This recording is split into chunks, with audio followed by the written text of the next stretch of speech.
action group for this golden opportunity to bring us all together here and to discuss very vital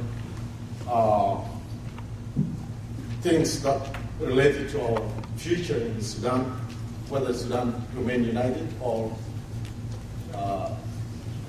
secession succeeds. First of all, the moderator said that he didn't get my CV. I'm sorry, Lola. I sent actually the biography. Maybe it's lost on the email or something else. Yeah. My name is Ambrose Majak Abiem, and my grandfather is Alur. You can call me Ambrose Alur. I'm coming from Abia area, very specifically from a tribe called Manuar, which is one of the 9 chiefdoms of Abia Dinka Ngok. Actually, I want to add another dimension here.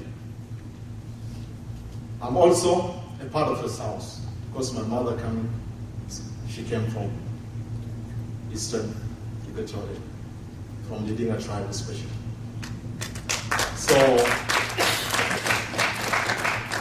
as I said in the beginning, this is a very good opportunity, and it's a golden opportunity to me and to all these colleagues here to discuss this issue mainly. The issue of the referendum of Sudan, Southern Sudan, and specifically the issue of Abia, which I'm going to concentrate very, very heavily on that issue, because it's a microcosm of the problem of the South, a microcosm problem in the North. A lot of people don't know, even people coming from Sudan, they don't know where is Abia exactly and who occupied that area. Abia, in terms of definition, is lying in the center between the South and North. In the area, the size of Kuwait. The area, size of the Kuwait, and is bordering 3 states. In the north, we have Southern Kordofan. In the east, we have Upper Nile or Unity States, bordering the Nuer and the Dinka of Ruang. And in the south, you border in Tuj. And in the northwest actually, Dinka Malwan. As I said from the beginning, that a lot of people don't know who are those people in Abia.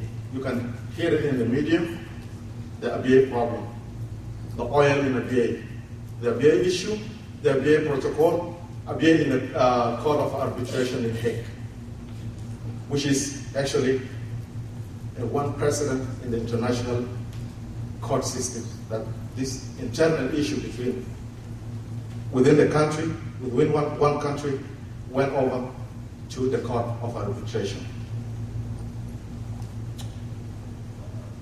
What is Abia? What's the meaning of Abia?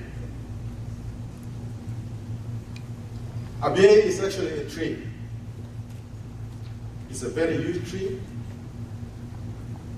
They have a fruit which people like to eat, and it's all scattered in the area of Abia. As all of us knows that this part of Sudan is a savanna, which is not a rainy place, nor is a dry desert environment.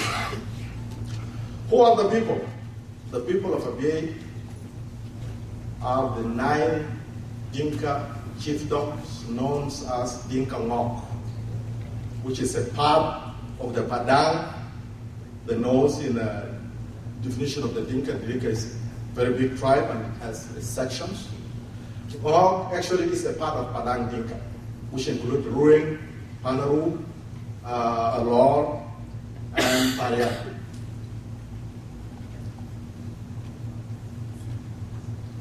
The issue of Abia does not surface just suddenly, yesterday or in 1983, or with Deng Alur, or with Edward Dino. There is a long history of Abia. We have a lot of background of Abyei. I will go very, very quick describing what's going on exactly in the Abyei area. Until 1905, Abyei was still a part of southern Sudan, and it's governed by the governor of a Tonj area.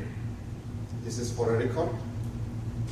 We don't want to distort history.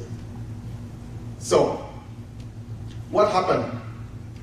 The thing that everybody knows in the Tuj area and the Tonj area and the area north of Baragazal, there is a lot of clay, mud.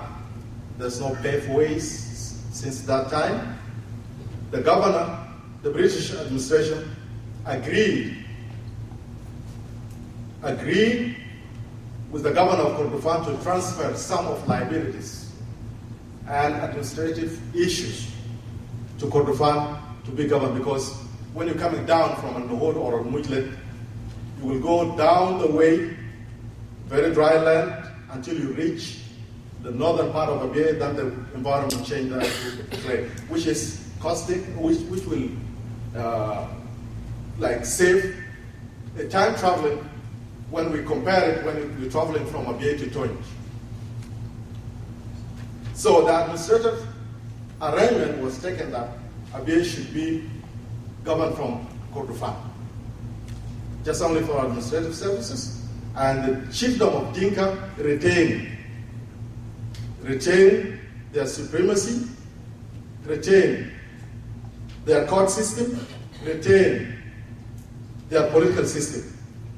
We know that the Dinka are a decentralized society, but when the Britain came in, they made some arrangement within all the tribes in southern Sudan, and the first target was the Nuer and the Dinka, because they say that those tribes are very, very decentralized. They need a central authority. They don't abide by the command of a rule of one man, like the chiefdoms kind of system. So they sent a British anthropologist by the name Evans Pritchard to come over and study the Nuer and the Dinka, and to come up with a sort of an authority or a government system that can hold these tribes not to raid each other, not Dinka, but including the Dinka. Within the Dinka section, the raids and what we call the tribal wars occur from time to time. So the records are very straightforward.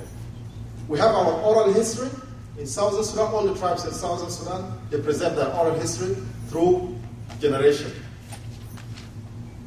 by telling tales, reciting history about the past. Yeah, sometimes it mixed with some mythical and kind of supernatural tales, but it's 90% or 95% a correct history passing from generation to generation. In our history, as the oral history told us from our grandfathers, the Abyei people settled this area sometimes maybe around 1500. Sometimes around 1500, even before the Amara Dangles or Abdallah Jama kingdom of Al-Funj. That was the first presence, and this was supported by the documents in the British archive. And also the British also tells us who are those people who are claiming the area of Abyei, the Bagara or the Misiria. We know the Misiria